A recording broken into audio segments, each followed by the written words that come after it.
बिस्मिल्लाहिर्रहमानिर्रहीम। अस्सलाम वालेकुम फ्रेंड्स, कैसे हैं आप सब। उम्मीद करता हूँ आप सब ठीक होंगे। आइए अल्लाह पाक से मिलकर दुआ करते हैं कि वो ज़ात पाक हम सबको ठीक रखे, खुश रखे और महफूज रखे, और अपनी बेपनाह और बेशुमार और लातदाद रहमतें और बरकतें नाज़िल फरमाए आका दो जहाँ मोहम्मद मुस्तफ़ा सल्लल्लाहु ताला अलैहि वसल्लम की ज़ात अक़दस पर। फ्रेंड्स, भर्ती Punjab police, traffic police, wireless operators, ड्राइवरान, एसपीयू में भर्ती जो हो रही है साल 2022 और 23, जिसको मैंने लिखा हुआ है 22 और 23 इसलिए लिखा है कि 2022 और 23 के अंदर ये भर्ती हो रही है, 22 के एंड में और 23 के स्टार्ट में इंशाल्लाह ये कंप्लीट हो जाएगी। तो उस सिलसिले में जो तहरीरी इम्तिहान है उसके ऊपर आज की हमारी वीडियो है कि इम्तिहान कौन लेगा और इसमें पेपर कौन सा आएगा। पेपर का पैटर्न या सिलेबस लेकर आपकी खिदमत में हाज़िर हुआ हूँ। तो वीडियो शुरू करने से पहले आपसे गुजारिश है कि अगर आप भी पंजाब पुलिस का, ट्रैफिक पुलिस का, वायरलेस ऑपरेटर या ड्राइवर के लिए, एसपीयू के लिए आपने अप्लाई किया हुआ है, आप भी पुलिस डिपार्टमेंट का हिस्सा बनने वाले हैं या आप पहले से पुलिस डिपार्टमेंट का हिस्सा हैं, तो इस चैनल को ज़रूर सब्सक्राइब कर लीजिएगा। क्योंकि अगर आप पंजाब पुलिस का हिस्सा बनने वाले हैं तो आपको यहाँ से भर्ती के मतलब तमाम मालूमात दी जाएंगी, और इसके अलावा अगर आप भर्ती हो जाते हैं तो फिर भी ये चैनल आपके काम आने वाला है, क्योंकि यहाँ पे हम प्रमोशन के लिए तैयारी करवाते हैं और मुकम्मल पैटर्न सिलेबस यहाँ पे शो किया जाता है और वीडियोस की सूरत में यहाँ पे लेक्चर्स दिए जाते हैं। तो इसलिए चैनल को ज़रूर सब्सक्राइब कर लीजिएगा, और जैसे सब्सक्राइब करेंगे साथ घंटी का निशान शो होगा, उस घंटी के निशान को क्लिक करके ऑल पे कर दीजिएगा। इससे ये होगा कि जैसे ही नई वीडियो आएगी आपको नोटिफिकेशन मिलेगा और आप बर वक्त वीडियो देख सकेंगे। फ्रेंड्स, वीडियो शुरू करते हैं। आज की हमारी वीडियो का उन्वान है तहरीरी इम्तिहान फ़ेज़ 1 एंड 2, पैटर्न्स या सिलेबस उसका। तो इस सिलसिले में सबसे पहले मैं आपको ये बता दूं कि ये फ़ैसला हो चुका है। मैं थोड़ा वीडियो खा लेट बना रहा हूं, लेकिन मैं आपको बताना चाहूँगा, बहुत सारे हमारे लिसनर्स, बहुत सारे व्यूअर्स ऐसे होंगे जिनको अभी भी नहीं पता होगा कि तहरीरी इम्तिहान जो है उसका फ़ैसला हो चुका है कि तहरीरी इम्तिहान लेना किस प्लेटफॉर्म ने है। तो साबका तकरीबन 10 साल से ऐसा हो रहा है।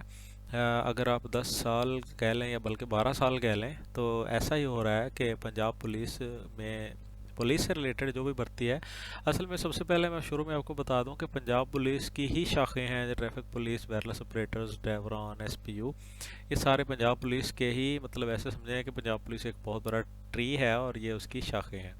तो मैं इसलिए पुलिस का लफ्ज़ इस्तेमाल करूँगा सबके लिए। तो पुलिस में जितने भी भर्तियाँ होती थी उनमें से जब तहरीरी इम्तिहान लिया जाता था, तो आपको पता है कि तहरीरी इम्तिहान जो है आप सब बेहतर जानते हैं। एक दफ़ा मैं दोबारा बता देता हूँ कि सबसे पहले मेजरमेंट होगी आपकी, उसके बाद फिर आपकी दौड़ का टेस्ट होगा। जो मेजरमेंट से पास हो जाएंगे वो दौड़ के लिए जाएंगे, और जो दौड़ में से पास होंगे उनका तहरीरी इम्तिहान होगा, यानी कि जिसको पेपर कहते हैं, तो वो उनका पेपर लिया जाएगा। तो पेपर पहले ऐसे होता था कि पेपर लिया जाता था किसी प्लेटफॉर्म की जानब से, किसी जैसे एनटीएस है, सीटीएस है, कोई अदारा था इस तरह का जो पेपर लेता था, और कभी एनटीएस ले रहा था, कभी सीटीएस ले रहा था, कभी पीटीएस ले रहा था। और इस बार जो है 2009-10 के बाद एक दफ़ा फिर पंजाब पुलिस ने, डिपार्टमेंट ने खुद फैसला किया है कि ये फैसला किया है कि इस दफ़ा जो भर्ती हो रही है पंजाब पुलिस में, चाहे वो ट्रैफिक पुलिस की है, पंजाब पुलिस की है, वायरलेस ऑपरेटर्स की है, ड्राइवरों की है या एसपीयू की है, उसका जो पेपर है वो पंजाब पुलिस डिपार्टमेंट खुद लेगा। तो उस सिलसिले में आज हमारी वीडियो है, और ये वीडियो फ़ेज़ 1 के हैं, आप चाहे फ़ेज़ 2 के हैं। इसके ऊपर मैं वीडियो पहले बना चुका हूँ कि फ़ेज़ 1 क्या है और फ़ेज़ 2 क्या है। आप ज़्यादा बेहतर आप जानते होंगे, क्योंकि फ़ेज़ 1 में भर्ती जो है वो स्टार्ट हो रही है, उनका तहरीरी इम्तिहान है, और फ़ेज़ 2 जो है उनको अभी देर है, तो इसलिए थोड़ा सा उनको वेट करना पड़ेगा। तो ये दोनों लोगों के लिए ये वीडियो देखनी लाजमी है। तो इसमें पैटर्न और सिलेबस सबको पता होना चाहिए कि पैटर्न और सिलेबस हमारा है क्या। तो इस सिलसिले में सबसे पहले मैं आपको ये बताऊंगा कि जो फ़ेज़ 1 है उसका तहरीरी इम्तिहान जो है उसका फ़ैसला हो चुका है। एक तो पंजाब पुलिस डिपार्टमेंट खुद इम्तिहान लेगा, और दूसरा ये है कि तहरीरी इम्तिहान जो होगा वो आपके डिस्ट्रिक्ट पुलिस लाइन के अंदर ही होगा, या आपको बता दिया जाएगा कि किस जगह होगा, आपको ज़्यादा दूर जाने की ज़रूरत नहीं पड़ेगी। और इसके अलावा जो मेन चीज़ है वो मैं आपको बता दूं कि 5 जनवरी को आपका पेपर होगा। जी हाँ, जो फ़ेज़ 1 के लोग हैं, जिनके जो फ़ेज़ 1 के अंदर जो लोग हैं जिनका पेपर होना है, अभी जो लोग दौड़ से कामयाब हो चुके हैं, उनका पेपर 5 जनवरी को होने के जो है वो ऐलान हो चुका है। और उसके अंदर क्या क्या कुछ आएगा उसके ऊपर आज मैं पूरी वीडियो बनाने वाला हूँ, तो वीडियो को गौर से देखिएगा।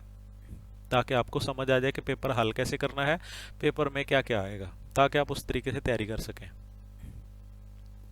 तो सबसे पहले ये बता दूं कि पेपर जो होगा आपका टोटल 100 नंबर का होगा, ठीक है। 100 मार्क्स होंगे टोटल इसमें। तो इसके दो हिस्से कर दिए गए हैं पेपर के। तो ये पैटर्न आपके सामने है, जो मैंने इसका सिलेबस जो है वो आपसे पहले भी शेयर किया था। अभी इसके अंदर सिलेबस भी शेयर करूंगा, पैटर्न भी शेयर करूंगा।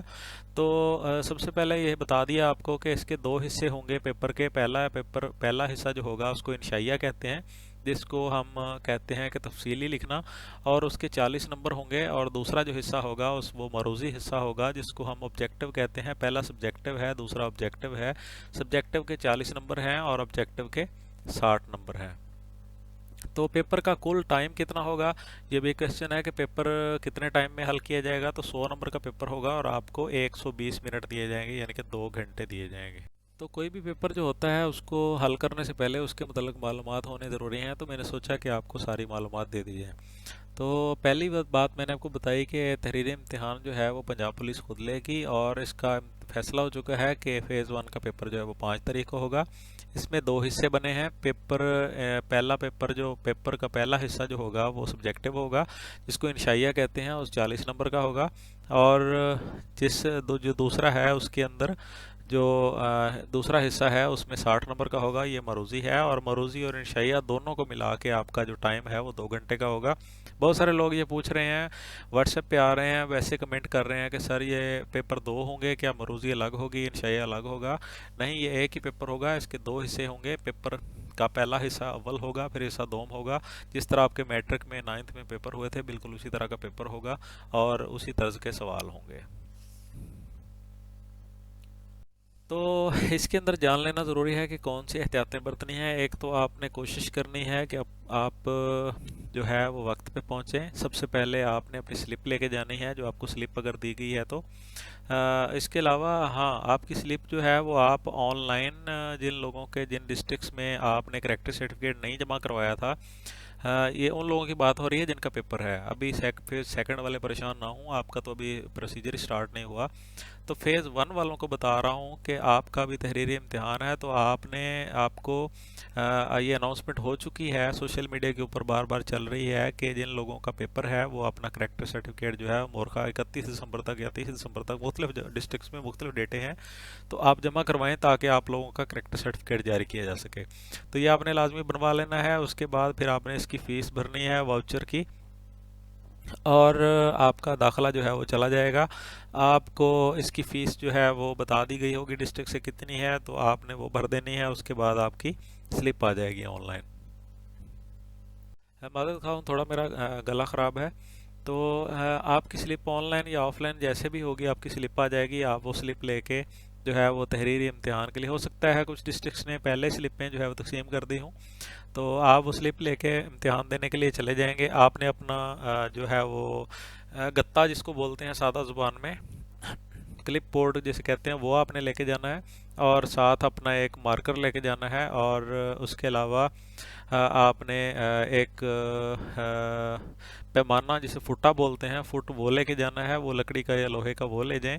और इसके अलावा जो है वो आपने शीट नहीं लेके जानी, कोई भी सादा कागज़ साथ नहीं लेके जाना, ठीक है। तो आपने टाइम पे पहुंच जाना है। जो आपको टाइम दिया जाए उससे कोशिश करें आधा घंटा पहले पहुंचने की।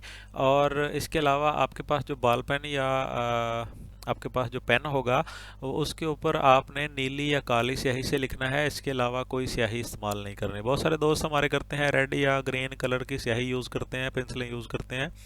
आपने ऐसा नहीं करना। आपने नीली या काली रोशनाई इस्तेमाल करनी है, और आपने कोशिश करनी है कि वो लिक्विड जेल ना हो, वो सादा या तो बॉल पेन हो, या फिर कोशिश करें कि पेन ले जाएं तो ज़्यादा बेस्ट है, ठीक है। अगर नीली या काली बॉल पेन ले जाएं लेकिन वो लिक्विड जेल वाली बॉल पेन ना हो, तो वो आप लाजमी ले जाइएगा। उससे आप पेपर हल कर सकते हैं। इसके अलावा मैं आपको एक एहतियात दे दूं, ये इस पेपर में भी और आइंदा भी कभी ज़िंदगी में आप पेपर दें तो पेंसिल्स जो हैं वो आप डबल डबल लेके जाते हैं, ठीक है।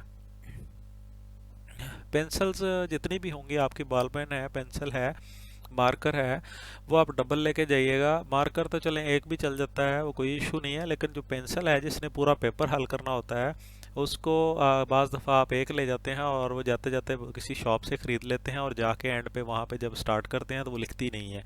तो सबसे पहले जब भी शॉप से आप पेंसिल ख़रीदिएगा तो उसको चेक ज़रूर कर लीजिए। मैं बहुत बेसिक चीज़ें बता रहा हूँ, बहुत छोटी छोटी एहतियातें जो आपको वहाँ इन टाइम जाके परेशान करती हैं। आपने जहाँ से पेंसिल लेनी है उसको वहाँ पे लिख के देख लेना है, चेक कर लेनी है, या वो नीली होनी चाहिए या वो काली होनी चाहिए। उसके अलावा कोशिश कीजिएगा आप दो पेंसिलें ले लें, क्योंकि हो सकता है एक पेंसिल जो है वो रास्ते में रुक जाए या चलते चलते ख़त्म हो जाए, तो दो पेंसिलें ले जाइएगा। इसमें बाज़ दफ़ा आपके पास एक ही पेंसिल होती है और बाज़ दफ़ा आपके किसी साथी को इसकी ज़रूरत पड़ जाती है, तो आप किसी का जब आप किसी का भला सोचेंगे तो अल्लाह पाक आपकी ज़रूर हेल्प करेगा। तो दूसरी चीज़ ये मैंने आपको एहतियातें बता दी, आपने टाइम पे पहुंच जाना है और वहाँ पे चीटिंग नहीं करनी है। अपना पेपर अपने ध्यान से करना है और बिल्कुल जिस तरह आपको कहा जाए आपने उस तरह रहना है, ठीक है। अपना मोबाइल वगैरह कोशिश करें किसी साथी को साथ ले जाएं, वो उसको दे देना है और बाहर वो रहे, और टाइम से पहले आप अंदर चले जाएं और डिसिप्लिन का मुजाहरा कीजिएगा।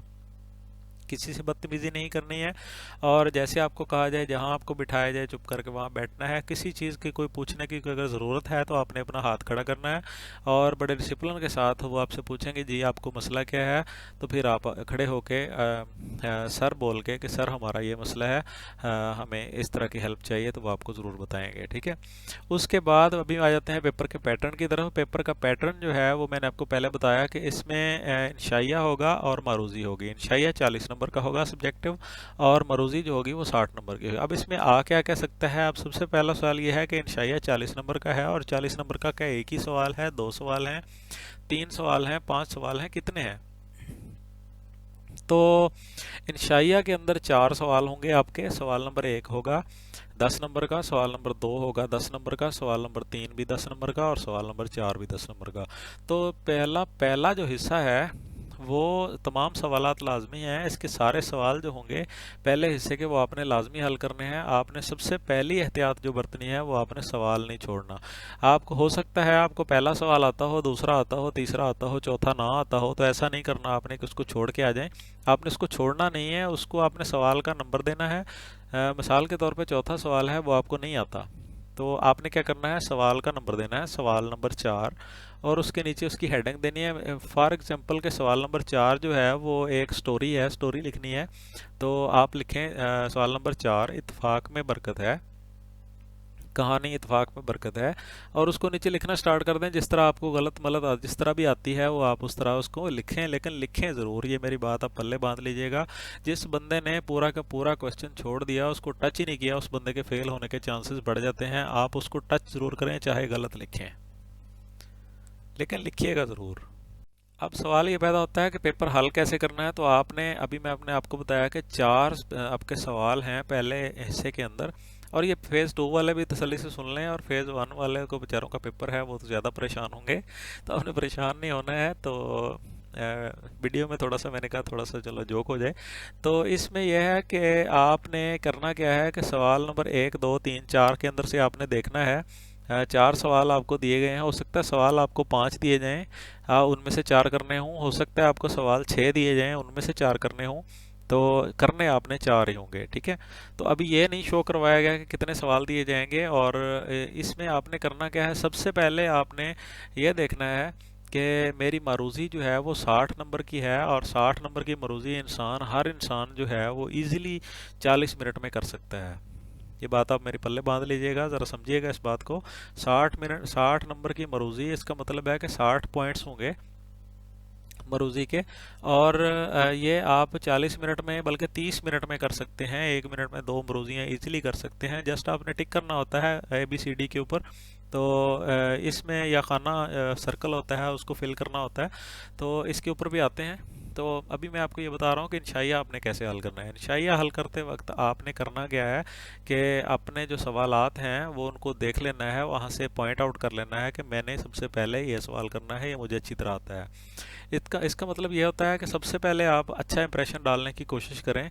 ऐसा ना हो कि आप सबसे पहले ये वाला सवाल लेके बैठ जाएं जो आपको आता ही नहीं है, और आप वो सवाल नंबर 1 है और आपको आता ही नहीं है, आप सवाल नंबर 1 करके बैठ जाएं। बहुत सारे लोग ऐसे करते हैं और फिर वो इधर उधर देखते रहते हैं, उनको कुछ आता नहीं है, हालांकि अगले सवाल उनको आते होते हैं, और इसमें टाइम ख़त्म हो जाता है और वो किसी खाते के नहीं रहते। तो सबसे पहले आपने ये करना है कि आपने मरूज़ी को फिल 4 जो है वो हल कर लेना है, या फिर आप इंशाइया को हल करें। एक तरफ आपने चलना है। अगर आप इंशाइया को हल कर रहे हैं तो आपने भी कोशिश करनी है कि मैंने मरूज़ी के लिए 120 मिनट जो है उसमें 2 घंटे जो है उसमें से 1.5 घंटा जो है वो मेरा इंशाइया का है, और मैंने आधे घंटे में एंड पे जाके मरूज़ी करनी है। ये आपने डिसाइड कर लेना है पहले से, अभी से अपना माइंड बना लें, ठीक है। और जो बंदे पहले मरोज़ी करना चाहते हैं उनको चाहिए कि शुरू शुरू में वो जल्दी जल्दी मरोज़ी को हल करें, आधे घंटे के अंदर मरोज़ी को हल कर दें और उसके बाद फिर इंशाइया को स्टार्ट कर लें। तो अभी मैं बात कर रहा था पेपर इंशाइया की। तो अभी आपके मिसाल के तौर पे 6 सवाल हैं। 6 सवालों में से आपने देख लेना है कि मुझे बिल्कुल कौन से सवाल बिल्कुल भी नहीं आते, तो उन 2 को छोड़ देना है। आपने 4 ही करने हैं। जब ऊपर लिखा है कि 4 सवाल आपको दिए जाएंगे तो फिर आपने 4 सवाल ही उसमें से हल करने हैं। चाहे आपको 10 सवाल दिए जाएं, आपने उसमें से 4 चूज़ कर लेने हैं। उन चारों में से आपने वो पहले करना है जो आपको सबसे ज़्यादा अच्छे तरीके से आता हो। नंबर 2, आपने क्या करना है, दूसरे नंबर पे वो सवाल करना है जो उससे कम अच्छा आता हो, तीसरे पे उससे कम आता हो, चौथे पे आपने वो सवाल करना है जो आपको बिल्कुल नहीं आता। तो वंस अगेन सॉरी करता हूँ। तो इसमें ये करना है आपने कि चौथा सवाल जो होगा, मिसाल के तौर पे आपको चौथा सवाल है, मैंने पहले भी एग्जांपल दी कि आपको अगर कोई ऐसे दिया जाता है, कोई मजमून दिया जाता है, कोई स्टोरी दी जाती है, तो आपने पहले 3 सवाल जो हैं वो अच्छे तरीके से हल कर लिए हैं। अभी आप चौथे सवाल को लेके बैठे ना हो, उसके ऊपर टाइम ना ज़ाया करें। आप उस चौथे सवाल की जगह छोड़ दें और अपनी मारूज़ी जो है उसको हल करना स्टार्ट कर दें, ठीक है। तो उससे ये होगा कि आपका टाइम बच जाएगा, आपकी मरूज़ी भी हो जाएगी, आपका सवाल भी हो जाएंगे। फिर आप एंड पे बैठ के अपना दिमाग घुमाइएगा, सोचिएगा, कोशिश कीजिएगा। आपको कुछ ना कुछ 2 4 10 लेने उस सवाल की जो आपको नहीं आता, कुछ ना कुछ आपने लिखना ज़रूर है। तो उसके लिए आपने टाइम निकालना आपको लाजमी होगा। तो अगर आपके पहले 3 सवाल हो गए हैं और चौथा सवाल आपको नहीं आता, तो आपने चौथा सवाल छोड़ नहीं देना। चौथे सवाल की आपने जगह छोड़ लेनी है वहाँ पे, और मरूज़ी अगर आपको उसके ऊपर दी जाएगी मरूज़ी आपको, तो आपने वो मरूज़ी हल करना स्टार्ट कर देनी है और चौथे सवाल की जगह छोड़ देनी है। मरूज़ी हल करके जल्दी जल्दी मरूज़ी से वापस आ जाना है और फिर अपना चौथे सवाल को लेके बैठना है और उसको सोच समझ के कुछ ना कुछ उसमें लाजमी लिखना है, ठीक है। उसको मिस नहीं करना। ये मैं बार बार इसलिए ज़ोर दे रहा हूँ कि अगर आपने सवाल छोड़ दिया, अगर आपने एक सवाल भी छोड़ दिया, 3 कर दिए, मरूज़ी भी कर दी, आपके सारे के सारे ठीक हैं, लेकिन लिखा हुआ है कि तमाम सवालात लाजमी हैं। जब आपने एक इंस्ट्रक्शन ही छोड़ दी, उनकी एक इंस्ट्रक्शन ये छोड़ दी कि तमाम सवाल लाजमी हैं, आपने लाजमी को टच ही नहीं किया, तो आपको जो है वो फेल होने के चांसेस जो हैं वो बढ़ जाते हैं। तो बहुत सारे लोग इसी वजह से फेल होते हैं। वो कहते हैं हमारे इतने तो ठीक थे, अब 3 सवाल हम कर लेते हैं तो मिसाल के तौर पे हमारे 30 नंबर तो पक्के हैं, तो इधर से हमारे 60 के 60 ठीक है, 60 और 30 90, लेकिन पता नहीं मुझे क्यों फेल कर दिया। तो उसकी वजह यही होती है कि आप लोग जो है वो पूरे का पूरा एक क्वेश्चन छोड़ के आ जाते हैं, तो इस वजह से आप फेल हो जाते हैं। हालांकि आपके 90 नंबर थे। अगर आपने वहाँ पे चौथे सवाल को अगर 1 नंबर का भी हल किया होता तो आपको उसका 1 नंबर मिलता और आपको 91 नंबर से आपको पास कर दिया था। लेकिन जो लोग इंस्ट्रक्शन की खिलाफ वर्जी करते हैं उनको फिर फेल कर दिया जाता है। तो ये ज़रूरी बात थी जो आपने नोट करनी है। दूसरी चीज़ ये है कि तमाम सवालात इस शीट पे हल करने हैं। ये आपके वहाँ पे लिखा भी होगा। तो इस शीट पे हल करने का मकसद ये है कि जो आपको शीट दी जाएगी, जो आपको पेपर का जो कॉपी दी जाएगी, जिसके ऊपर आपने लिखना है, बुक दी जाएगी, उसी के ऊपर ही आपने हल करने हैं। इतना ज़्यादा भी नहीं लिखना कि आपने सारा टाइम ही पहले सवाल पे लगा देना है और फिर आगे टाइम भी ना बचे और आपके पास कुछ लिखने की जगह भी ना बचे, और इतना कम भी नहीं लिखना कि वो सारे का सारा ही खाली पड़ा रहे। सोच समझ के टाइम को डिवाइड कर लेना है। टाइम आप जितनी दफ़ा मर्जी पूछ सकते हैं पेपर देते हुए, कोई इशू नहीं है। आपके ऊपर निगरान जो होंगे वो भी आपको बताएंगे, और बार बार आपको वैसे भी हर आधे घंटे बाद बता दिया जाता है। नेक्स्ट है कि इजाफी शीट मुहैया ना की जाएगी। कुछ लोग जिस तरह हम पेपरों में हल करते हैं, हम अपने एजुकेशनल जो पेपर होते हैं उनके अंदर हम खड़े हो जाते हैं या अपना हैंड जो है वो रेज़ करते हैं कि सर हमें नेक्स्ट शीट चाहिए, तो वो शीट दे देते हैं। लेकिन यहाँ पे आपको शीट नहीं मिलेगी, ये आप पहले शुरू से डिसाइड करके चले जाएं ताकि आपको समझ आ जाए। इसके अलावा आपने क्या करना है, नीचे देखें मरूज़ी पे आ जाते हैं। अभी हम ये चारों सवाल का हमारा हल हो गया। मरूज़ी में आपने क्या करना है, मरूज़ी में आप लोगों ने हर सवाल के 4 मुमकिन जवाब दिए गए होंगे, ए, बी और सी और डी। आपके ख्याल में जो जवाब दुरुस्त है, अगर मिसाल के तौर पे एक सवाल है कि पाकिस्तान का दारुल हुकूमत खाली जगह है, अगर खाली जगह दी गई है तो नीचे लिखा हुआ है इस्लामाबाद, कराची, लाहौर, और एक जगह लिखा हुआ है पंजाब। ठीक है, मैं आपको एक एग्जांपल बना कर बताता हूँ। अभी आपने देखा है कि आपको ए जो है वो दुरुस्त है, इस्लामाबाद है, तो उसके सामने वाले बॉक्स को मार्कर या कलम की स्याही से भर दें। ठीक है। उसके सामने एक बॉक्स दिया होगा या एक गोल सर्कल दिया होगा, आपने उसको भर देना है। ठीक है, उसको फिल कर देना है, वो खाली ना रहे और उसके बाहर भी स्याही ना आए और वो खाली भी ना रहे। दो या दो से ज़्यादा बॉक्सेस या सर्कल को काटने या भरने के नतीजे में इस सवाल में 0 नंबर आएगा। ये बहुत बड़ी इंस्ट्रक्शन है। ये यहाँ नहीं, हर जगह ही ऐसे होता है कि जब आपको, अगर आपको, मैंने अभी एग्जांपल दी कि पाकिस्तान का दारुल हुकूमत क्या है, तो नीचे है इस्लामाबाद, लाहौर, कराची। ठीक है, 3 ऑप्शन दिए गए हैं और चौथा है पेशावर। ठीक है, तो आपने, अगर ए आपका दुरुस्त है तो आपने जस्ट ए को ही फिल करना है, आपने ए और बी दोनों को फिल नहीं करना। अगर आपका गलती से कोई फिल हो गया है तो फिर आपने उसको वहीं छोड़ देना है, आपने दूसरे को फिल नहीं करना। कहने का मकसद ये है कि अगर एक या अगर दो फिल कर दिए जाएंगे या छोटा सा निशान भी दूसरे में लग गया तो आपके दो ही तस्वर किए जाएंगे, तो फिर आपका जवाब जो है वो गलत हो जाएगा। आपने वही करना है जो आपको बताया गया है। और जो डबल सर्कल फिल करेगा या जो सही है उसको सही करेगा, बाकियों को गलत कर देगा। मिसाल के तौर पे अभी यही एग्जांपल हम दोबारा ले लेते हैं कि ए, अगर ए ऑप्शन आता है इस्लामाबाद पाकिस्तान का दारुल हुकूमत है, तो अगर ऑप्शन ए आता है तो आपने ए को ही फिल करना है। आपने, कई लोग ऐसे करते हैं, ए को यस कर देते हैं, बी को क्रॉस कर देते हैं। आपने जो सही है उसको सही करना है, उधर पढ़ लेना है कि क्या लिखा हुआ है। बाज़ दफ़ा ऐसे लिखा होता है कि दुरुस्त का इंतखाब करें, तो फिर आपने सिर्फ सही को टिक करना है। जो वहाँ पे एग्जांपल निशानी दी जाए कि ऐसे टिक का निशान लगाएं, तो फिर आपने उसके अंदर टिक का निशान लगाएं। जिससे अगर लिखा हो कि आपने सर्कल को भरना है तो फिर आपने सर्कल को ही भरना है। अगर लिखा हो कि बॉक्स को फिल करें तो आपने बॉक्स को फिल करना है। ठीक है, अगर लिखा हो कि गलत के ऊपर क्रॉस का निशान लगाएं तो फिर आपने गलत के ऊपर क्रॉस का निशान लगाना है, फिर आपने सही को टिक नहीं करना। ठीक है, अगर आपने उनकी इंस्ट्रक्शन के से हट के कोई काम किया तो फिर आपको जो ये नंबर जो है वो नहीं मिलेगा, ये गलत हो जाएगा।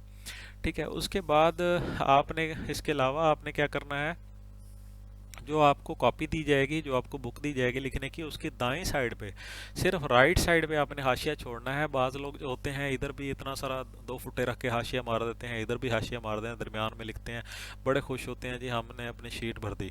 तो आपने शीट नहीं भरनी, आपने उसमें उसके ऊपर कुछ ना कुछ लिखना भी है। तो इधर इंस्ट्रक्शन भी यही दी गई है ऑफिशियली तौर पे कि आपने सिर्फ राइट साइड के ऊपर आपने क्या करना है, एक हाशिया मारना है। इतना सा हाशिया हो आपका कि बस ज़्यादा से ज़्यादा जो 1 फुटा जितना चौड़ा होता है वो रखें, आप उसके ऊपर एक हाशिया लगा दें या डबल हाशिया लगा दें। तो आपने ऐसा नहीं करना कि उसको ऐसे 4 इंच जो है उधर से छोड़ देना और फिर 4 इंच इधर से छोड़ देना और दरमियान में 2 इंच की जगह पे आप एक एक लफ्ज़ लिखते जाएं और भागते जाएं। ऐसा बिल्कुल नहीं करना। ठीक है, तो ये आपके लिए मेन मेन चीज़ें हैं। इसके अलावा आपने, मैं दोबारा आपको बताऊं कि वक्त की पाबंदी आपने लाजमी करनी है। और जो पेपर होगा वो आपका, जैसे पेपर शुरू होगा उसमें आपने डिसिप्लिन का मुजाहरा करना है। चीटिंग आपने बिल्कुल नहीं करनी। जो बंदा चीटिंग करता है वो पकड़ा गया, आप पुलिस की कस्टडी में पहले से मौजूद हैं और फिल फॉर आप जेल जाएंगे। ठीक है, और आपके ऊपर एफआईआर हो जाएगी चीटिंग की। तो आपने चीटिंग नहीं करनी, आपने खुद ही पेपर देने जाना है। हर दफ़ा इस तरह के केसेस सामने आ रहे हैं। अभी पिछले दिनों वो दोस्त भी हमारे सुन रहे होंगे, अभी किसी ज़िले में, मैं नाम नहीं लूँगा, किसी ज़िले में अपने भाई की जगह पे दूसरा भाई जो था वो मेजरमेंट करवाने पहुंच गया था। तो इस तरह की हरकत बिल्कुल नहीं करनी पेपर में। वहाँ पे आपकी बायोमेट्रिक भी होगी, वहाँ पे आपकी फिंगरप्रिंट भी होगी, वहाँ पे आपको अगर पहचान लिया तो आपके ऊपर एफआईआर हो जाएगी और आप सारी ज़िंदगी के लिए नाअहल हो जाएंगे। दोबारा आप कभी भी अप्लाई नहीं कर सकेंगे, ब्लैक लिस्ट कर दिया जाएगा। ठीक है, इसके अलावा जो है वो आपने करना क्या है, तैयारी खूब अच्छे तरीके से करनी है। और तैयारी में आपने क्या करना है, जो मेन चीज़ है वो हम मिस कर रहे थे, वो भी मैं आपको बता दूं एंड पे जाके। जो मेन चीज़ है वो आपने करना है, अब इन 4 सवाल आपने करने हैं। इनमें सबसे पहले तो आप ऐसे लाजमी करेंगे, मजमून लाजमी आएगा, एक उर्दू में आएगा, एक इंग्लिश में आएगा। वो आपने लाजमी तैयार कर लेने हैं। उसके ऊपर मैं अलग से वीडियो बना चुका हूँ, एक दफ़ा फिर बता देता हूँ कि पर्सनैलिटी को लाजमी याद कीजिएगा। पर्सनैलिटी में मेरी पसंदीदा शख्सियत में हज़रत मोहम्मद सल्लल्लाहु अलैहि वसल्लम भी आ सकते हैं, उनका नाम भी आ सकता है, कायदे आज़म का मज़मून भी आ सकता है, अल्लामा इकबाल का भी आ सकता है, सर सैयद अहमद ख़ान का भी आ सकता है, और दीगर कोई भी पर्सनैलिटी जो है उसके ऊपर भी आ सकता है। माई मदर भी आ सकता है, जो आपने समरी याद की होगी। तो इस तरह के माई फेवरेट पर्सनैलिटी है उसको आप लाजमी याद कीजिएगा। वो इंग्लिश में ऐसे होगा। और इसी तरह उर्दू में एक मज़मून आपने याद कर लेना है, क्रिकेट मैच याद कर लेना है, मैं इंग्लिश में भी उर्दू में भी। और last day at my school, ये उर्दू में भी इंग्लिश में भी दोनों में याद कर लेना है। उसके अलावा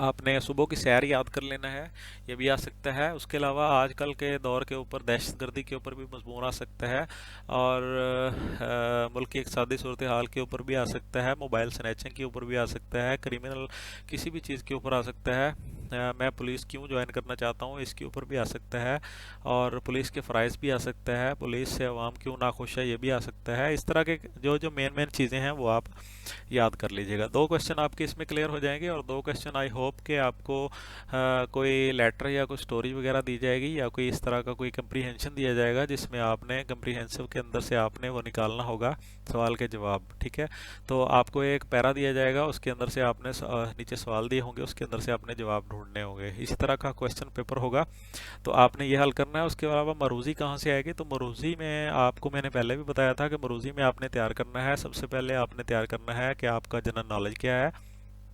उसके बाद आपने करंट अफेयर तैयार कर लेना है अपने पाकिस्तान का, कंट्री का।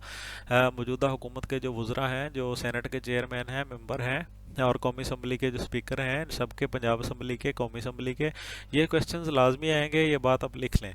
ठीक है, आईजी पंजाब साहब का जो नाम है, ये क्वेश्चन एक पक्का लाजमी है, ये आएगा। और अपने आरपीओ का नाम आपने याद कर लेना है, अपने ज़िले के डीपीओ का नाम आपने याद कर लेना है। उसके अलावा जो है आपकी डेटें भी आ सकती हैं कि कौन सी डेट को आपका क्या चीज़ है। और इसके नेक्स्ट जो है ये क्वेश्चन भी आ सकते हैं कि आपके जो आपकी फ़िज़िकल सिचुएशन के ऊपर भी आपके सवाल पूछे जा सकते हैं, जिसको हम डेली साइंस कहते हैं। तो डेली साइंस में विटामिन पूछे जाते हैं कि कौन से फल में कौन सा विटामिन पाया जाता है।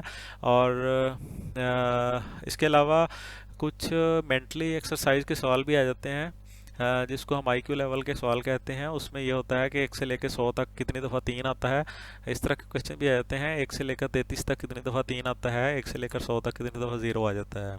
तो सीरीज़ भी कोई आ सकती है कि 1, 3, 5, 7, 9, आगे डैश डैश डैश, आगे कितना आएगा, तो फिर आपने देख लेना है। इस तरह के क्वेश्चन भी आ सकते हैं। इसके अलावा जो मारूज़ी में आपने 4 मुमकिन जवाब में आपने डेली साइंस याद कर लेनी है, माशरती उलूम को थोड़ा सा टच दे लेना है, पाक स्टडी को। उसके अलावा उर्दू को थोड़ा सा टच लाजमी देना है, और इस्लामियात से लाजमी क्वेश्चन आएंगे, आपने इस्लामियात को भी देखना है। इस्लाम के कितने रुकन हैं, ये क्वेश्चन आपने लाजमी देखना है, और उनके नाम देखने हैं कि फ़लाँ रुकन जो है उसका कितना नंबर है। और सूबों के दरअसल हुकूमत देखने हैं, और उनके गवर्नर के नाम देखने हैं, वज़ीर आज़म, वज़ीर आला के नाम देखने हैं, और सेनेट के, जो मैं आपको पहले बता चुका हूँ, ये सारा करंट अफेयर में आ जाता है, ये सारा कुछ देखना है। और भी जनरल नॉलेज के खेलों में भी क्वेश्चन आएंगे। क्रिकेट का लास्ट जो है वर्ल्ड कप किसने जीता था और कहाँ हुआ था, और उसका रनर अप टीम तो कौन थी, मतलब कौन हारी थी फाइनल में जाके। ठीक है, इसके अलावा अभी फुटबॉल चल रहा है, फुटबॉल के ऊपर भी क्वेश्चन आएंगे, और ये भी आपने लाजमी देखना है कि किस जगह पे हो रहा है, और कौन कौन कौन रनर अप है, कौन जीता है, कितने गोल से जीता था, आखिरी गोल किसने किया था। इसके अलावा हॉकी जो है वो लास्ट कहाँ हुई थी, और ओलंपिक्स के मतलब भी आपने देखना है कि कहाँ हुई थी, और ओलंपिक्स जो है उनका ईयर भी देखना है कि नेक्स्ट आने वाला कहाँ होगा, आने वाला और लास्ट, हर चीज़ को आपने देख लेना है।